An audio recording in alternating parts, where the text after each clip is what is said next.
Yeah, that's right, Paul. On one side, there are many people who say business is business, whether it's a store, a restaurant, or even a bar. Now, in the new technological era, you're always connected because with the snap of a video on your phone, you can send it to anyone across the globe. From up here in Chopper 16, you get a great view of the hotel, and take a look. There is the Red Mill Inn. Obviously, there's some substantial damage. Stephen, Paul, this newsroom that I'm in right now is actually in downtown Milton. So that would mean that if I went to the store, bought some solar panels, put it on this building, I too would have to pay a higher property tax of about 10%. And this project has some concerns for some local businesses.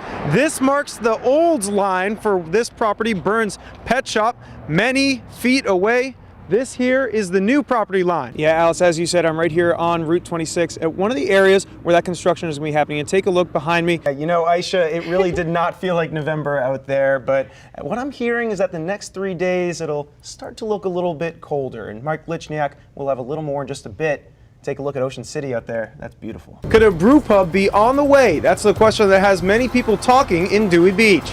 Now, at this point, they don't know how the fire began, but they do know one thing. It all began right here in this room, room 19. That's right, Karina. I talked to people from various hospitals today, from PRMC and Nanacoke to Bay Health and BB. They all say the process is going to be slow but steady. Up here in Chopper 16, speed is not an issue, going way over 100 miles per hour. But down below, it's increasingly becoming a problem on the Delaware roads. And take a look there at Coastal Highway in Rehoboth Beach. Kind of looks like I'm in the wilderness right now, but I'm really not. I'm in a residential area in Georgetown, and now a lot of the neighbors are just waiting to get it all cleaned up. Helping police fight crime in Kent County. Yep, there's an app for that. Dover Police now have a new online tool to help get crooks off the street.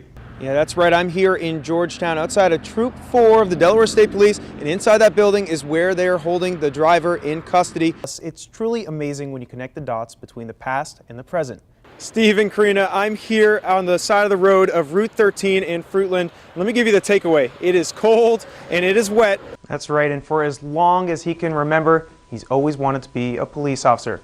From the badge and the jacket to, of course, the camaraderie, he always wanted it, and now he has it. And with a little help from the Georgetown Police Department, he shows that nothing, not even a terminal illness, can stop him from reaching his goal. Take that on. 7-year-old Grayson Hitchens puts on a brand new police jacket. And this is no ordinary jacket, but after all, this is not your ordinary kid. The new badge makes him private first class in the police department. It's pretty cool to be part of the team. And this team is getting one strong officer. Grayson has an inoperable brain tumor and has been battling the illness for more than 2 years. We go to the hospital like every 6 months or so. We go there a lot. But these hospital trips have not stopped his spirit. He's always wanted to be a police officer, and now his dream is coming true. He's in a fight for his life, and to see a child fight that hard, it makes our life seem pretty simple. Grayson's mom says her son gives her hope. Grayson's amazing. He's a trooper. These kids go through more than any kid should. He's been through tests and pokes and prods and surgery. And it's just, he inspires me. He inspires most everybody that knows him. At the ceremony, the mayor also declared today Grayson Hitchens Day in the town of Georgetown. But for Grayson, it's less about himself and more about the badge. Yeah, we're going to take it off. No. A brave young man and the newest face to the department he loves. Now, the Georgetown officers really call him a true inspiration, as do I. And, you know, with that promotion, he actually outranks many of the officers in that room, but they say that their superior deserves all the respect in the world.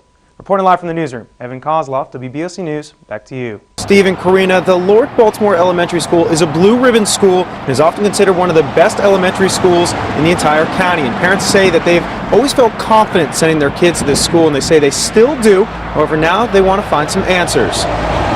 Last night around 6, Leah Fetter was in her home with her husband and 2 children when the phone rang.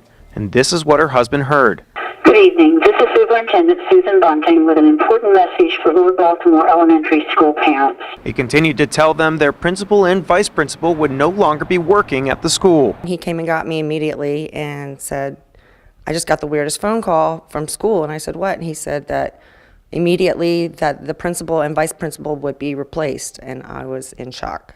I was like, you've got to be kidding me. He's brand new. She's referring to Principal John Tersline, who had been in that position for only this school year. The vice principal, Melissa Oates, had been at the school for years. Fetter says the lack of details are concerning. as parents, should have the answers as to why this went down. Like, why? Just give us the answers. That's all we need to know, and then we can move on.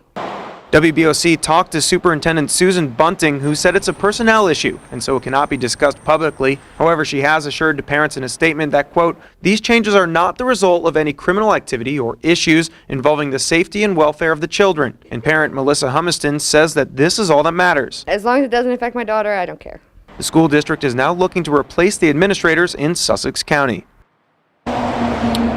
Now, we just got some brand new information from the superintendent. She just contacted me telling me that there is going to be a new acting principal and assistant principal. The new acting principal will be Gary Brittingham. The acting assistant principal will be Anne Marie Lagulo. Reporting live in Sussex County, Evan Kozloff, WBOC News, Ocean View. Here at Harmon's Hill Road, many people woke up in this Millsboro neighborhood to find police cars on their road, and it was because a double homicide has rocked this community. And it all happened inside of this home right here. Now the Delaware State Police are looking for the answers of what, how, and why. You take a look at Kalila Hanser's Facebook and it's clear that she's hurting. R.I.P. Cuz, she writes on a photo of her cousin, Cletus Nelson, who police say in the middle of the night was murdered, along with another Millsboro man, William Hopkins. And looking at the site makes another thing clear. Nelson will be missed, as the page is flooded with dozens of comments. Now, the Delaware State Police say that this all began when a concerned family member came to check on Nelson, who they hadn't heard for an extended period of time. When they got inside, they found the bodies. The family member then called the police shortly after 1 in the morning, and from then until around 10, the investigation was underway. I kept hearing like a little thump on the door, and my dog started barking, and it's, what's that? That's neighbor Jackie Golder. That thump was from a state trooper knocking on her door at 3 in the morning. They were asking her if she heard anything the night before. State police tell WBOC there were no signs of forced entry, but they have confirmed that the two men were in fact murdered. Golder says the victims had only been living in the home for a week before the crime. I always keep my doors locked anyway. So, but it does make you a little nervous that this is happening so close. This is the first, I think, homicide we ever had on Harmon Hill Road. I don't know what to expect next, I'll tell you that. Frank Limmer has been living in Millsboro for decades. He says the location makes it that much more shocking. It's happened, but I didn't expect it to happen over here. Now, other than the sound of cars passing by, this neighborhood remains quiet as they try to regroup after this double homicide.